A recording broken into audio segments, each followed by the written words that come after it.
Title: Cheating Wife Said, "Don't question me about where I'm going." Then came the 2 a.m. call. When Daniel first met Claire, she was everything he thought he wanted in a partner: charming, vibrant, and so full of life that being around her felt like stepping into sunlight after days of rain. Their friends would often say they were the perfect couple, the kind that made others believe in love again. For years he trusted her without a second thought. Trust wasn't something he had to work at with Claire. It was simply there, a natural extension of how much he adored her. But lately things had changed. Claire had become distant, her phone glued to her hand in a way that seemed more defensive than casual. When she went out, her explanations grew shorter, less detailed. Daniel tried to shake off the suspicion as paranoia. After all, this was Claire, the woman he had built his world around. Yet the nagging voice in his head refused to quiet down. One Friday evening, Claire stood by the door, adjusting her coat. Daniel asked gently, "Where are you going tonight?"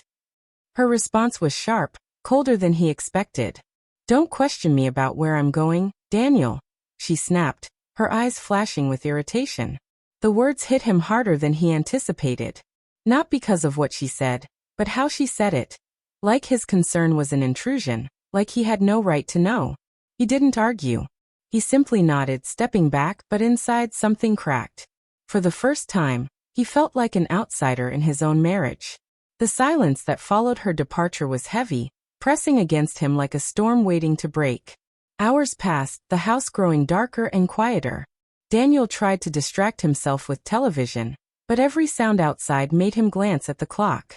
Midnight came and went, yet Claire hadn't returned. By 2 a.m., when his phone finally rang, his chest tightened with dread. On the screen, her name glowed. But the voice on the other end wasn't hers. "Sir, are you Daniel?" The voice on the phone was male, steady but heavy with a tone that sent shivers down his spine. "Yes, this is Daniel." "Who is this? Where's Claire?" he asked, already on his feet, his heart racing faster than his words. The man hesitated before speaking again. "Your wife has been in an accident. You need to come to St. Mary's Hospital immediately." The line went dead before Daniel could ask any questions. His stomach twisted as he grabbed his keys and rushed out the door. The drive through the empty streets felt endless, every red light mocking his desperation. His mind spun with unanswered questions. Where was Claire tonight? Who was she with? Why hadn't she called him herself? When Daniel finally arrived at the hospital, the fluorescent lights felt harsh against the darkness of his thoughts.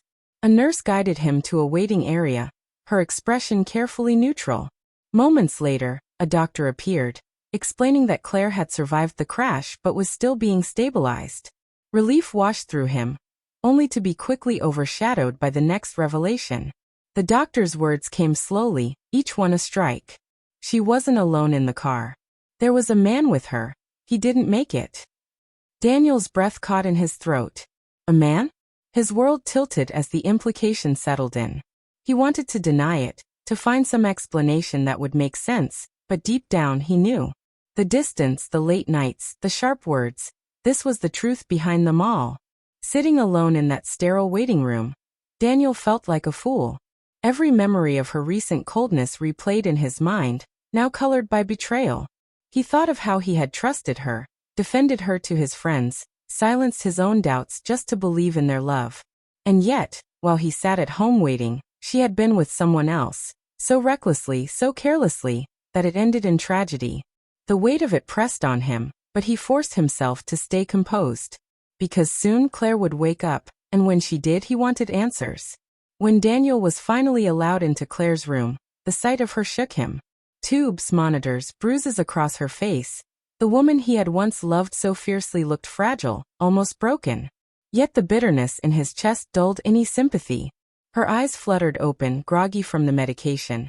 But when she saw him, there was no warmth, only a flicker of guilt that she couldn't hide quickly enough. "Daniel," she whispered, her voice dry. He stood by her bed, arms crossed, his expression unreadable. "Don't question me about where I'm going." He repeated her words back to her, his voice low but sharp. "That's what you told me before you walked out tonight." Claire's lips parted, but no words came. He pressed on. "The doctor said you weren't alone. Who was he?"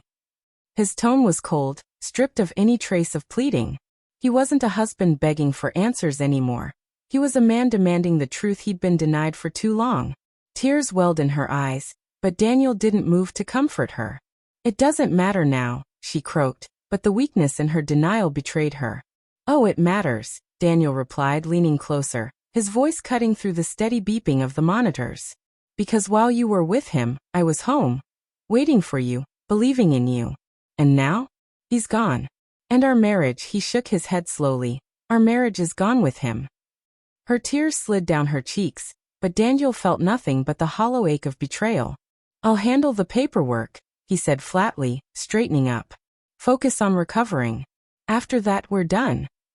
Claire's sobs filled the room as Daniel turned and walked out. He didn't slam the door, didn't shout. Silence was his last weapon.